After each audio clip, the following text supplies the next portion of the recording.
Hello guys, welcome back to here. और इस anime की शुरुआत में हम एक लड़के को देखते हैं जो अपने घर पर जाने के लिए निकल रहा था स्कूल से। अब वो स्टेशन पे पहुंचता है और उससे वहाँ पर एक लड़की दिखाई देती है। उस लड़की के कपड़े भीगे हुए थे। इसके बाद स्टेशन पर अनाउंसमेंट होती है कि हिरन के सामने आने की वजह से ट्रेन 30 मिनट लेट होगी। अब इधर वो लड़का उस लड़की को देख रहा होता है। वो लड़की उससे बोलती है कि किसी को ऐसे घूरना अच्छी बात नहीं है। अब वो लड़की पूरी तरह से भीगी हुई थी तो वो लड़का अपना छाता उस लड़की को दे देता है। इस पर वो लड़की उससे बोलती है कि क्या तुम अच्छा दिखने का नाटक कर रहे हो। अब वो लड़का उस लड़की को बताता है कि मेरा घर स्टेशन के पास में ही है। लड़की उससे बोलती है लेकिन तुम्हारे घर वाले चिंता करेंगे अगर तुम्हें कुछ हो गया तो। पर वो लड़का बताता है मेरे घर पे चिंता करने वाला कोई नहीं है। लड़की उससे बोलती है कि मेरा भी माता पिता नहीं है। अब वो लड़की उस छाता को ले लेती है। उसके बाद वो दोनों अपना कॉन्टेक्ट नंबर एक्सचेंज करते हैं और यहाँ पर हमें इन दोनों का नाम पता चलता है। इसमें लड़के का नाम है कोरू और लड़की का नाम है हंजू। अब नेक्स्ट डे कोरू स्कूल जा रहा होता है और वो अपनी क्लास में जाकर बैठता है। तभी टीचर वहाँ पर एक नए स्टूडेंट को लेकर आती है और वो कोई नहीं हंजू ही होती है। अब हंजू कोरू को वहाँ देख लेती है। अब टीचर उसे नाम बताने के लिए बोलती है लेकिन हंजू बोलती है मैं कुछ खास नहीं। हंजू कोरू से जाके बोलती है अब हम एक ही क्लास में है, मैं तुम्हारा छाता कल लौटा दूंगी। और वो पीछे की बेंच पर बैठ जाती है। लंच ब्रेक में कुछ लड़कियां अंजू के पास जाके पूछ रही होती है कि तुम कहाँ पर रहती हो। इस पर अंजू किसी को कुछ नहीं बताती। अब एक लड़की अंजू के पास आके बोलती है आज तुम्हारा पहला दिन है और तुम पहले दिन ही अकड़ रही हो। उसके बाद वो अंजू को बुली करने लगती है और वो उसकी किताब नीचे गिरा देती है। अंजू उस बुक को उठाती है। उसके बाद वो उस लड़की को एक मुक्का मार देती है जिससे उस लड़की के नाक से खून निकलने लगता है। उसके बाद कोरू अपने घर पर होता है और वो अपनी बहन को याद कर गाने सुन रहा था। अब इधर दूसरे कमरे में उसके पिताजी दारू पीकर हल्ला कर रहे थे। उन्होंने सारा खाना भी गिरा दिया था। अब वो कोरू को पकड़कर गाली देने लगते हैं। वो बोलते हैं ये सारी तेरी गलती है, तेरी वजह से कारण मारी गई और उसकी जगह पर तू क्यों नहीं मर गया।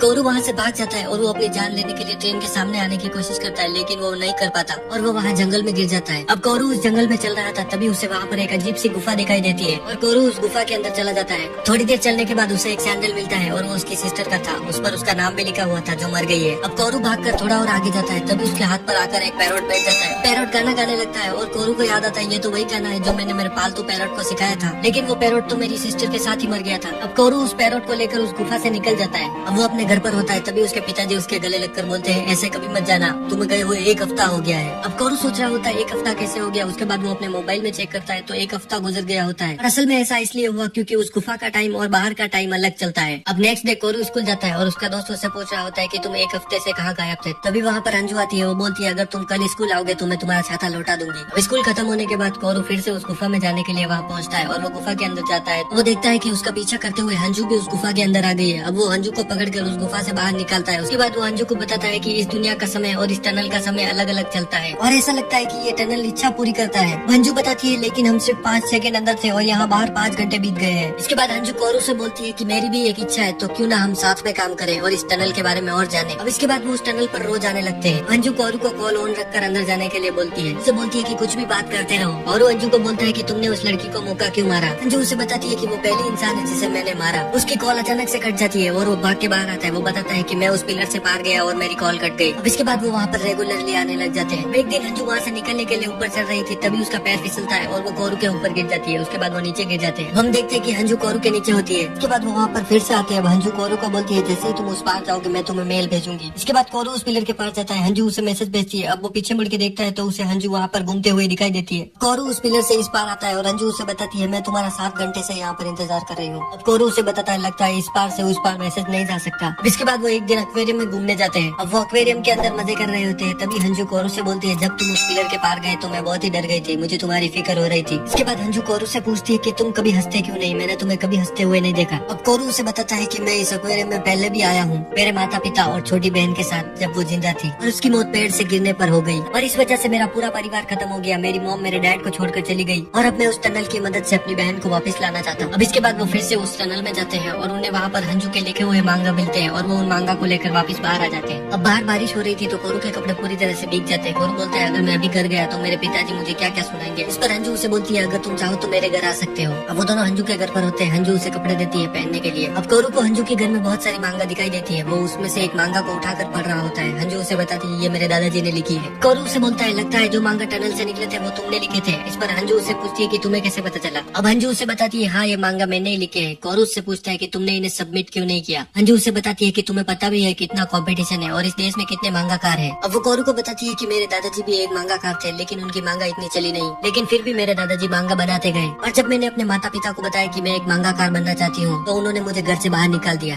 कोरू उसे बोलता है तो तुम इसीलिए इस शहर में हो। इसके बाद कोरू अंजू की बनाई हुई मांगा को पढ़ रहा होता है और वो अंजू को बताता है ये तो बहुत ही बढ़िया है, तुमने तो इसमें बहुत ही अच्छा काम किया है। अब अंजू अपना मुंह छुपा लेती है और वो बहुत ही खुश थी। कोरू अंजू को बोलता है तुम स्पेशल हो, तुमने बहुत ही ही अच्छी मांगा लिखी है। इस पर अंजू कोरू को बोलती है तुम स्पेशल हो, तुम जिस तरह से जीते हो मुझे वो बहुत ही पसंद है, तुम बहुत ही अलग ही दुनिया में जीते हो, मैं तुम्हारी तरह से इस दुनिया को देखना चाहती हूँ। वो तोरू के ऊपर बैठ जाती है, वो बोलती है कि मैं तुम्हारी तरह जीना चाहती हूँ, इसीलिए मुझे उस टनल की जरूरत है। अब इसके बाद वो एक दूसरे की ख्वाहिश पूरी करने के लिए 2 अगस्त को वहाँ पर जाने का तय करते हैं। अब इसके बाद एक फेस्टिवल होता है, कोरू हंजू के साथ उस फेस्टिवल में जाता है। अब कोरू हंजू को एक जगह ले जाता है, वो बताता है कि ये एक सीक्रेट जगह है, मैंने और मेरी बहन कैरन ने इसे ढूंढा था। अब कोरू हंजू से बोलता है कि मुझे पता नहीं मैं उस टनल में जाने के बाद कब लौटूंगा, इसीलिए मैं लास्ट बार यहाँ पर आना चाहता था। वहाँ पटाखे छूटने लगते हैं और ये नजारा देखने में बहुत ही सुंदर था। हंजू कोरू से पूछती है कि हम 2 अगस्त को वहाँ पर क्यों जाएंगे। कोरू से बताता है क्योंकि उस दिन मेरी बहन कैरन की डेथ एनिवर्सरी है। इसके बाद हंजू कोरू का हाथ पकड़ लेती है। इसके बाद कोरू घर पर जाता है, वो देखता है कि उसके घर पर कोई लेडी आई है। वो जाके देखता है तो उसके डैड उसे बताते हैं कि ये अब तुम्हारी नई मॉम बनने वाली है। इस पर कोरू रोने लग जाता है। नेक्स्ट डे हम देखते हैं कि कोरू हंजू से मिलने जाता है और वो एक रेस्टोरेंट में मिलते हैं। हंजू कोरू को बताती है मैंने अपनी मांगा सबमिट की और उनका कॉल आया मुझे, उन्होंने बताया कि उनको मेरी मांगा पसंद आई। उन्होंने मुझसे पूछा है कि क्या मैं उनके साथ मांगा पर काम करना चाहती हूँ। कोरू से पूछती है कि मुझे नहीं पता मुझे क्या करना चाहिए। इस पर कोरू मुझसे कुछ नहीं बताता। इसके बाद अगले दिन 2 अगस्त होती है। कोरू हंजू को बिना बताए उस टनल में अकेले चला जाता है। हंजू कोरू के घर पर जाती है, उसके डैड उसे बताते हैं वो तो कल रात को गया है और अब तक वापस नहीं आया। हंजू वहाँ से भागकर उस टनल पर जाती है और उससे वो सब पल याद आ रहे होते हैं जो उसने कोरू के साथ बिताए थे। वो टनल के बाहर पहुँचती है, तभी उसे कोरू का मैसेज मिलता है। उसमें लिखा हुआ होता है जब तुम यहाँ पर पहुँचोगी तो मैं उस टनल में बहुत ही आगे पहुँच चुका होऊंगा। हम इधर कोरू को देखते हैं जो उस टनल में चल रहा होता है और मैसेज लिखने के बाद वो अपना मोबाइल फेंक देता है। इधर हंजू कोरू का मैसेज पढ़ रही होती है, उसमें लिखा हुआ होता है तुमने कहा था तुम्हें स्पेशल टैलेंट चाहिए लेकिन वो तुम्हारे पास पहले से ही है। तुम्हारी मांगा मुझे बहुत ही दिलचस्प लगी थी, अब तुम्हें एक एडिटर भी मिल गया है तो अब तुम एक स्पेशल हो, तो अब मैं चाहता हूँ कि तुम मांगा बनाओ। और अब कोरू बताता है कि एक चीज है जो मैंने तुम्हें नहीं बताई इस टनल के बारे में, ये टनल सिर्फ तुम्हें खोई हुई चीजें वापस लौटाता है, तो ये टनल तुम्हें कोई स्पेशल टैलेंट नहीं दे सकता। अब कोरू अंदर चल रहा होता है, तभी उसके मॉम डैड उसे दिखाई देते हैं और वो उनको छोड़कर आगे बढ़ता है। इसके बाद बाहर हंजू रोते हुए उसे मैसेज लिखकर भेजती है। अब वो बोल रही होती है कि मैं तुम्हारे साथ रहना चाहती थी। और इधर अंदर कोरू 14 घंटे से चल रहा होता है, मतलब बाहर 4 साल बीत चुके हैं। अब वो चलते चलते थक कर गिर जाता है। वे उसे सामने से एक रोशनी दिखाई देती है, वो उसकी तरफ भागता है। वो दरवाजे जैसा कुछ था, कोरू उसे खोलकर अंदर चला जाता है और अब वो अपनी पुरानी यादों में पहुंच जाता है जहाँ उसकी बहन कैरन जिंदा थी। वो अपनी बहन को बता रहा होता है कि मुझे एक अजीब सा सपना आया। वो अपनी बहन से बात कर रहा होता है, तभी उसके मोबाइल पर मैसेज आते हैं और वो सारे मैसेज हंजू ने भेजे होते हैं। कोरू के टनल में जाने के बाद हंजू ने उसे मैसेज भेजना बंद नहीं किया, वो हर समय उसे मैसेज भेजती थी। कोरू की बहन आके उसे बताती है क्या आपकी अपने दोस्त से लड़ाई हुई है, आपको अपने दोस्त से लड़ाई नहीं करनी चाहिए। कोरू उसे बोलता है मुझे फर्क नहीं पड़ता जब तक तुम मेरे साथ हो।